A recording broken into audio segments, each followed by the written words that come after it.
अस्सलाम वालेकुम दोस्तों, कैसे हैं आप? उम्मीद है आप खैरियत से होंगे। आपको मुबारक हो, फलस्तीन की आजादी का ऐलान हो गया है और यह ऐलान उन ममालिक ने किया है जो अब से चंद साल पहले फलस्तीन की जो तहरीक चल रही है उसके खिलाफ खड़े होते थे, उसके खिलाफ बोलते थे।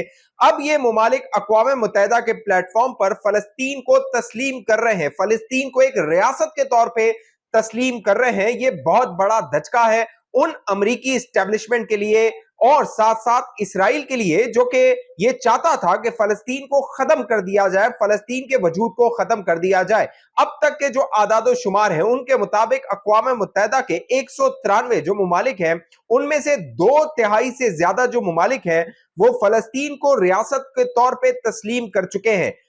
अब तक के नंबर जो है उनके मुताबिक 156 से ज्यादा ममालिक अक़वाम मुत्तहिदा के प्लेटफॉर्म से फलस्तीन का एक कह लीजिए रियासत के होने का ऐलान कर चुके हैं और वो ये कह चुके हैं कि फलस्तीन एक स्टेट है, एक रियासत है। इस सारे मामले में जो पहल की है और जो आगे बढ़ चढ़कर हिस्सा लिया है वो फ्रांस के सदर मैक्रोन है। दोस्तों, फ्रांस का शुमार उन ममालिक में होता है। आज से चंद साल कबल, तकरीबन 10 साल कबल, फ्रांस के अंदर इस्लामोफोबिया पाया जाता था। वहां से खबरें आती थी कि खुदा न खास्ता या नाउजुबिल्ला हुजूर अकरम सल्लल्लाहु अलैहि वसल्लम की शान में गुस्ताखी की जा रही है, कुरान पाक की बेहुरमती की जा रही है। ये वो खबरें थी जो फ्रांस से आती थी और अब फ्रांस का सदर अक़वाम मुत्तहिदा में खड़ा होकर लीड कर रहा है उस तहरीक को या उस कैंपेन को जिसमें फलस्तीनियों के हुकूक की बात की जा रही है। बाकायदा अब फ्रांस ने ऐलान कर दिया है, जो नेटो ममालिक हैं उनमें फ्रांस की बहुत अहमियत है। फ्रांस ने ऐलान कर दिया है कि वो जो इंटेलिजेंस टाइज हैं, जो कि खुफिया मालूमात शेयर की जाती है इसराइल के साथ, उसको वो मुनक़ता कर रहा है, उसको वो खत्म कर रहा है। यानी अब फ्रांस इसराइल को खुफिया मालूमात शेयर नहीं करेगा और अगर फ्रांस इसको अमली जामा पहनाता है, इस पर अमल दरामद करता है, तो जो दीगर 31 ममालिक हैं नेटो के, उन पर दबाव में इजाफा होगा कि वो भी फ्रांस की पैरवी करें। अब जो बड़ी खबर है, एक खबर तो यह है कि जो अक़वाम मुत्तहिदा के ममालिक हैं तकरीबन 193, उनमें से 156 ने फलस्तीन को बतौर रियासत तस्लीम किया है। जो इसी में पिन्हा, इसी में छुपी हुई बड़ी खबर है वो नेटो के 17 ममालिक हैं। देखिए, नेटो एक बड़ी कुव्वत है, बड़ी फौजी कुव्वत है। अगर नेटो ममालिक की फौजी कुव्वत को मिलाया जाए तो तकरीबन 34 लाख फौज बनती है, जो कि नेटो की एक्टिव मिलिट्री है। और इसमें इस नेटो ममालिक में बाकायदा जो अमेरिका है वो सबसे ज्यादा अहमियत रखता है, लेकिन अमेरिका के बाद जो दूसरे नंबर पे है वो तुर्की है। तुर्की के पास सबसे ज्यादा फौज है दूसरे नंबर पे नेटो में। अब इन नेटो ममालिक में से जो 17 ममालिक हैं उन्होंने दोस्तों फलस्तीन को रियासत के तौर पे तस्लीम किया है। वो इसराइली वजीर आजम नेतन्याहू के खिलाफ खड़े हो गए हैं। फ्रांस के जो सदर हैं उन्होंने अपनी तकरीर में कहा कि अगर इसराइल को पुरसुकून रहना है, इसराइल को अगर अपनी जिंदगी जीनी है या इसराइलियों को अपनी जिंदगी जीनी है, तो उन्हें फलस्तीनियों को तस्लीम करना होगा, फलस्तीन को एक रियासत के तौर पे तस्लीम करना होगा। इस सारे में एक और जो बड़ी खबर है वो फलस्तीन का जो दारुल हुकूमत है वो जेरूशलम जो है उसको तस्लीम किया जा रहा है। हालांकि जो इजराइल है वो जेरूशलम को तल अवीव की जगह अपना कैपिटल कहता रहा है और अमेरिका बाकायदा अपनी एम्बेसी जेरूशलम में मुंतकिल कर चुका है। अब बाज़ाहिर ये नजर आ रहा है कि जो अमेरिका और इसराइल है वो पूरी दुनिया के आगे तन्हा हो गए हैं और नंगे हो गए हैं। यानी उनके बदन से जो ह्यूमन राइट्स का गिलाफ था, कपड़े थे, उसको दीगर मगरबी ममालिक ने उतारकर फेंक दिए हैं। दोस्तों, नेटो ममालिक जो हैं अब अगर ये मामला आगे लेकर जाते हैं तो और ये नेटो ममालिक की जानिब से ऐलान कर दिया जाता है, जो कि कर दिया गया है कि फलस्तीन को बतौर रियासत तस्लीम किया जाए और इन नेटो ममालिक में तुर्की भी शामिल है। और तुर्की अब क्या करने जा रहा है?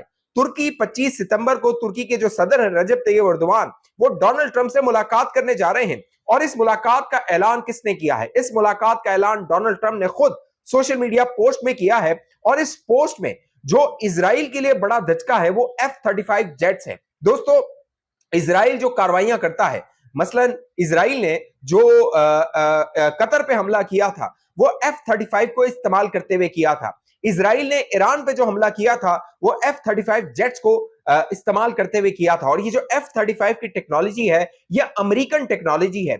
आज से चंद साल कबल जो तुर्की था वो चाहता था कि जो अमेरिका है उसके साथ F-35 का मुआहदा किया जाए और अमेरिका उसको F-35 जेट्स दे। इस हवाले से $1.4 बिलियन अदायगी भी कर दी गई थी अमेरिका को तुर्की की जानिब से। लेकिन दोस्तों खबर यह है कि जो अमेरिका है उसने तुर्की के सामने ये शर्त रखी कि जो रूस का, रशिया का S-400 डिफेंस सिस्टम है वो उसका मुआहदा नहीं करेगा। यानी अगर जो डिफेंस इक्विपमेंट तुर्की रशिया से नहीं लेता है तो फिर अमेरिका F-35 जेट देने को तैयार है। लेकिन रजब तैयब एर्दोगान ने कहा जो मैं फैसले करूंगा खुद करूंगा, यानी तुर्की एक खुद मुख्तार मुल्क है। रजब तैयब एर्दोगान ने कहा मैं एक आजाद मुल्क का आजाद सदर हूं, लिहाजा मेरे फैसले मुझे कोई डिक्टेट नहीं कर सकता। अब हुआ क्या है, अब जो अमेरिका है वो तुर्की की कंडीशंस पे, तुर्की की टर्म्स पे तुर्की के साथ मुआहदा करने जा रहा है और इस बात का इजहार डोनाल्ड ट्रंप खुद कर चुका है। अब अगर अमेरिका F-35 जेट जो है वो देता है तुर्की को तो फिर ये 1-on-1 मुकाबला होगा तुर्की और इसराइल के दरमियान। क्यों? उसकी वजह यह है कि कतर पर हमले के बाद दोस्तों बाकायदा जो मगरबी मीडिया है और जो अरब मीडिया है उसमें यह बात सामने आ रही थी कि जो अगला निशाना है वो तुर्की हो सकता है, तुर्की पर इसराइल हमला कर सकता है। ये बातें और तबसरे होना शुरू हो गए थे। इसीलिए तुर्की से जो खबरें आ रही थी, मैंने पहले भी आपको बताया था, वहां पर बंकर्स बनाए जा रहे हैं। जो 80 सूबे हैं तुर्की के, वहां पर आम जो सिविलियन अवाम है उनके लिए सेफ बंकर्स बनाए जा रहे हैं कि अगर हमला होता है तो अवाम उन बंकर्स में पनाह ले सकते हैं। साथ साथ जो तुर्की के सदर रजब तैयब एर्दोगान है उन्होंने अमेरिका में जो UNGA, United nation general assembly है, उससे खिताब करते हुए जो नेतन्याहू इजरायली वजीर आजम है उस पर कड़ी तनकीद की है और कहा है जो कुछ गजा में हो रहा है उसका एक शख्स जिम्मेदार है, वो नेतन्याहू है, वो नेतन्याहू है। बाकायदा 2 मरतबा नेतन्याहू का तुर्की के सदर ने नाम लिया है। साथ साथ उन्होंने कहा है कि जो फलस्तीन के अंदर आजादी की तहरीक है या खुद कह लीजिए कि अपने हकूक की तहरीक है, वो उसको जस्टिफाइड समझते हैं। अगर जो इसराइल है वो उन पर हमले करेगा, उनको बर्बरियत करेगा, उनको मारेगा, तो फिर वो भी जवाज रखते हैं, वो भी राइट रखते हैं कि वो अपना रिप्लाई या अपना रद्दमल दे सकते हैं। तो तुर्की का सदर रजब तैयब एर्दोगान फलस्तीन के साथ खड़ा हो गया है। वो एक बार तबा फिर इसराइल की आंखों में आंखें डालकर इसराइल को ललकार रहा है और इसराइल जो है दोस्तों वो भी तैयारी कर रहा है, वो भी हमले की तैयारी कर रहा है। क्यों?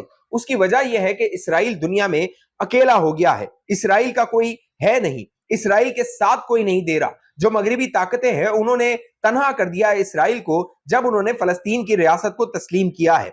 अब जो शाम का सदर है जुलानी, अहमद शरा जुलानी, वो मौजूद है अक़वाम मुत्तहिदा के इजलास के लिए अमेरिका में और जुलानी के मामला तय हो रहे हैं इसराइल के साथ। ये खबरें आती रही थी कि जो सीरिया है, जो सीरिया की हुकूमत है जुलानी की, वो इसराइल के साथ कोई डील करना चाहती है, मामलात को तय करना चाहती है।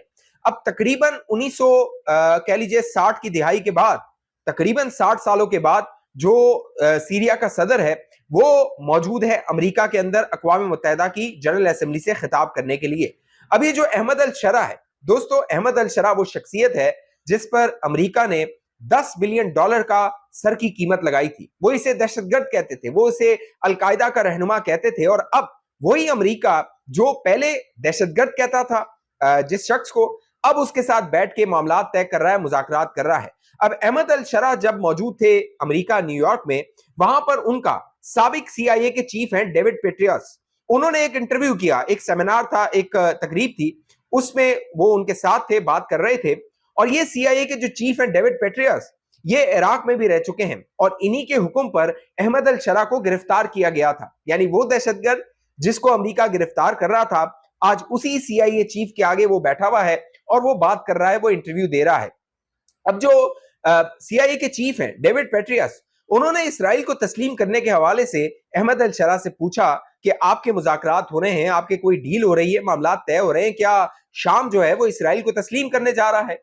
तो अहमद अल शरा ने कहा कि हम जो इसराइल से बातचीत कर रहे हैं उसका मकसद ये है कि जो 1974 की पोजीशन थी, 1974 की जो पोजीशन थी इसराइल की सीरिया के अंदर, वो उन पोजीशंस पे दोबारा चला जाए। लेकिन ये मेरा ख्याल है बड़ी मासूम ख्वाहिश है अहमद अल शरा की कि इसराइल जो है जिसने इतना कब्जा कर लिया है, कई चेक पोस्ट बना ली हैं, कई सूबों पर अपना कब्जा उसने अपना जो है वो जमाया हुआ है, क्या वो उनको छोड़ देगा इसराइल और बातचीत से?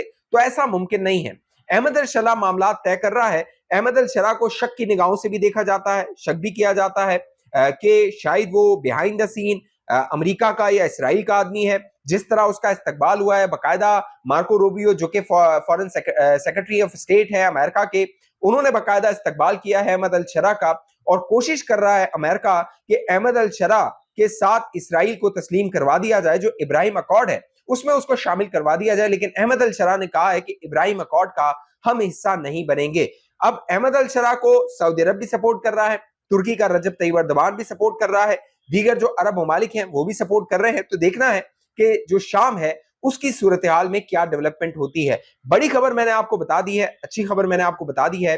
कई मगरबी ताकतें जो फलस्तीन के खिलाफ बात करती थी, आज फलस्तीन के हक में बात कर रही हैं। आपके इस हवाले से जो भी राय, नीचे कमेंट कीजिए। अब तक ये चैनल आपने सब्सक्राइब नहीं किया, जरूर सब्सक्राइब कीजिए, साथ घंटी का निशान उस पर दबाइए, वीडियो को लाइक कीजिए, शेयर कीजिए, फेसबुक पे देखने वाले दोस्त पेज को लाइक फॉलो करके इस वीडियो को लाजमी शेयर कीजिए। अगली वीडियो तक मुझे इजाजत दीजिए, अपना ख्याल रखिएगा। पाकिस्तान जिंदाबाद।